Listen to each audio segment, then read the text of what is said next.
What's up, everybody, and welcome to another edition of the First Pitch Podcast on Pitcher List. My name is Trevor Hooth. Glad to have you with me. We've got baseball to talk about, of course. First, let's take a look at the news and see what's going on. The Angels have designated Hector Neris for assignment to recall righty Jose Fermin. So just a small little shakeup in their bullpen there. Orioles' Zach Eflin exited his start after one inning. He gave up 4 runs in that inning with lower back tightness. They said that he felt it pre-game, tried to pitch through it, and even wanted to go out for the second inning. So keep that in mind. He was not able to, but there's some uncertainty over whether it's going to be an extended absence or not. But he did exit the game with lower back tightness. So time will tell. I'm sure they're going to run some tests and more information will be made available. But Zach Eflin could miss at least one start. We'll have to see what happens. Speaking of the Orioles, GM Mike Elias says that he hopes Samuel Basallo debuts this year. Now, that is not now, but this year, later this year. They say that his catching, the defense, is not ready for a call-up to the big leagues, so he's going to stay down and get everyday reps behind the dish. Read that situation however you would like, with whatever lines you would like. Matt Vierling has been activated by the Tigers from the IL. They optioned Trey Sweeney down to Toledo. This is the second IL stint that Vierling has had, and he played center field in his return, going 1 for 3. Garrett Mitchell for the Brewers is going to undergo shoulder surgery. While there wasn't a clear timetable readily available, they believe he will return before the end of the season. What that looks like, again, not fully sure. They didn't say any specifics about that, but reportedly, he should be back before the end of the season. The Red Sox have placed Luis Guerrero on the 15-day IL. They moved Justin Slayton to the 60-day IL and reinstate Chris Murphy. So again, another bullpen shakeup there. Joe Rock has been promoted to the Rays. He actually pitched out of their bullpen, gave up a couple runs, or pitched a couple innings rather. And they DFA Forrest Whitley just a couple weeks after claiming him from the Astros. Going to be interesting to see if anybody else puts a claim in on Forrest Whitley. The stuff is still there. He just not all the way there, not all the way put together for that MLB role. We'll see if a team sees the potential and tries to jump in and, make a fix. The Rays thought it'd be a good idea, but they need the spot, so they DFA Forrest Whitley. Emmanuel Rivera has been selected by the Orioles. That means they option Dylan Carlson to AAA and DFA Kyle Tyler.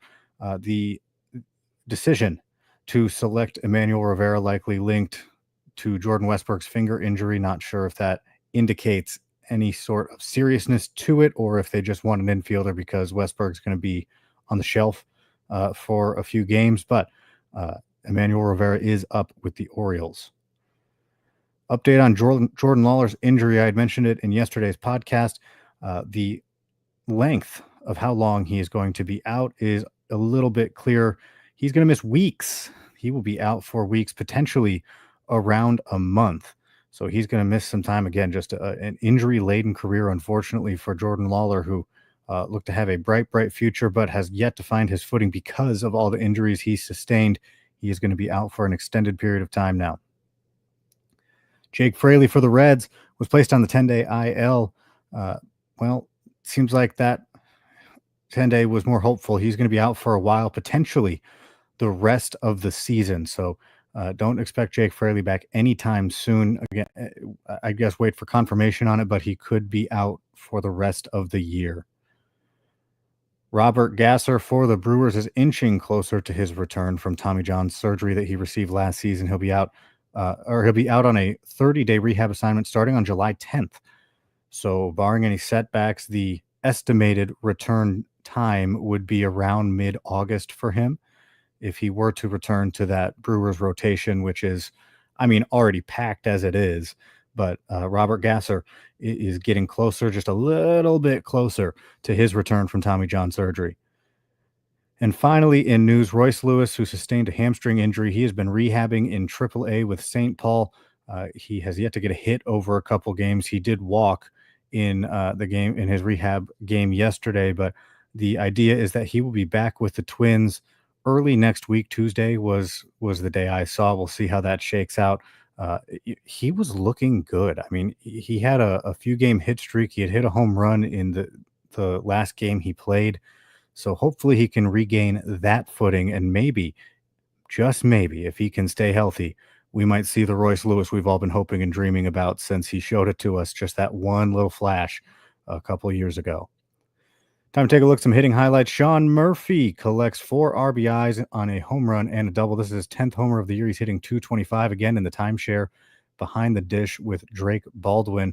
And Baldwin has been the more consistent hitter, but Sean Murphy having a good day. Kyle Tucker collected 4 hits, including a bomb and a double and a steal against his old team, the Astros.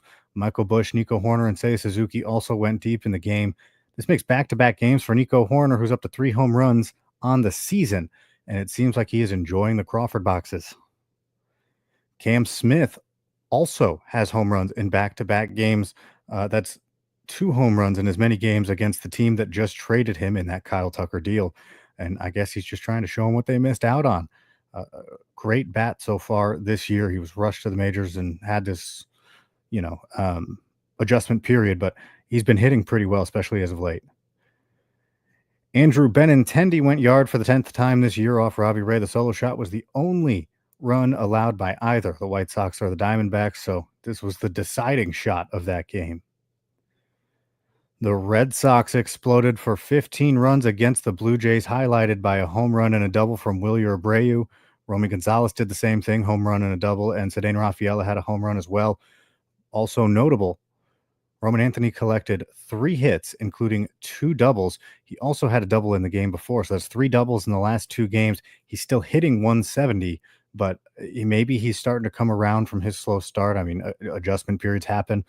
Very exciting to see him starting to hit the ball a little bit more. He's hitting 170 on the year, so it's not like he's clawed his way out in some amazing hot streak, but 3 extra base hits, 3 doubles over the last 2 games is nothing to scoff at.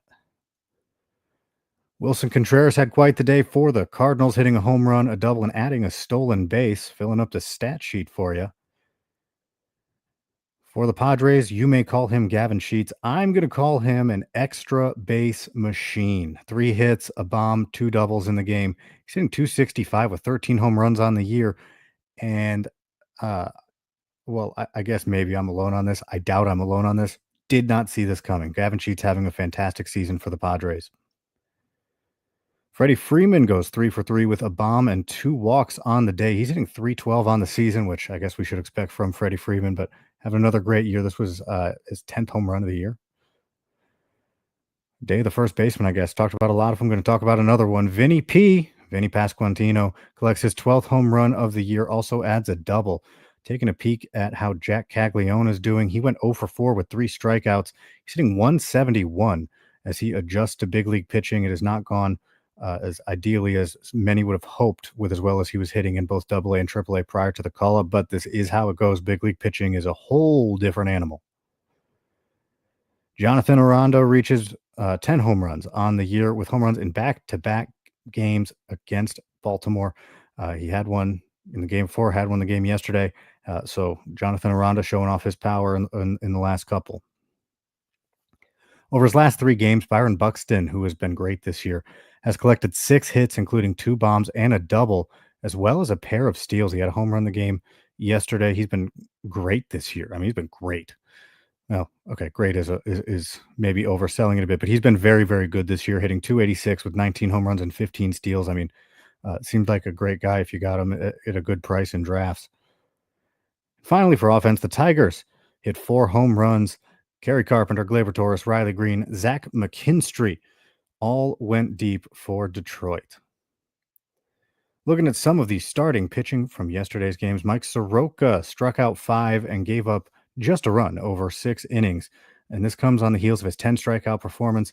His season ERA is 4.70, but he strung together a few good performances as of late. This one just adding to it. Kyle Hendricks on the other side of that against the Nats gave up 1 run, struck out 5 in 5 innings. Game of the day recap, I chose Jesus Luzardo versus Spencer Schwellenbach. Well, Luzardo took the loss in the game, but not because he pitched terribly. He struck out 7 over 5 innings and gave up 2 runs. He was just outdueled by Spencer Schwellenbach, who gave up 1 run and struck out 12 batters in 7 innings. Gotta love Schwellenbach, man. Uh, when he's on, it's fantastic. Quinn Priester for the Brewers struck out 11 over 7 shutout innings against the Rockies. So a good performance from Priester. He scattered 1 hit and 2 walks in that outing. The struggles continue for Sandy Alcantara, who went 6 innings and struck out 4, but he surrendered 7 runs on 10 hits. And it's just been a rough year. I've seen his name thrown around a lot in trade talks. It's going to be interesting to see, well, just rumors or, guessing on Twitter, but it's going to be interesting to see what happens, come, well, around this time next month and what the Marlins decide to do with Alcantara. Robbie Ray against the White Sox thought it would be a bloodbath. It was okay. 6 innings, struck out 6, gave up a run. Unfortunately, his offense didn't help him. Didn't score a run. He took the loss. That was the Andrew Benintendi home run I talked about earlier. But Robbie Ray turning in a good performance despite taking the loss. On the other side of that for the White Sox, Adrian Hauser, 7 shutout innings, 5 strikeouts. This lowers his season ERA to 1.90, and he is loving the White Sox uniform, it seems. Lucas Giolito for the Red Sox struck out 5 and 7 innings against the Blue Jays, giving up only an unearned run. So a solid outing for Lucas Giolito, who brings his season ERA to 3.99. Shohei Ohtani, 2 innings. That's right. He doubled his season high. He's gone 1 inning in his first 2 outings. Now he went 2 innings. So good for him. He struck out 1, walked 1. Going to be interesting to see how they handle his pitching the rest of the year. Seth Lugo turned in a great performance. 5.2 innings, struck out 8, lowering his season ERA to 2.74. Though Lugo did walk 5 batters in that game, so he was able to work around that to have a great day for the Royals. Brian Wu gave up 2 unearned runs, so technically 0 earned runs if you're, counting stats for fantasy, which we all are. And he struck out 9 over 6 innings against the Rangers. More interesting, at least in my mind, I'd mentioned this in yesterday's podcast, Kumar Rocker getting his first real test since returning, of his good string of performances. He's had a couple performances. The Mariners were a really good test for him to see where he's at. He struck out 6, giving up 2 earned runs over 6 innings. So he stood up to the test pretty well. You love to see it. And Zach Littell went 7 innings for the Rays, struck out 5, giving up just a run. And finally in pitching, man, starting pitching, Bailey Ober continues to struggle. He's given up 7 earned runs in 5 2/3 innings, including 4 home runs to the Tigers.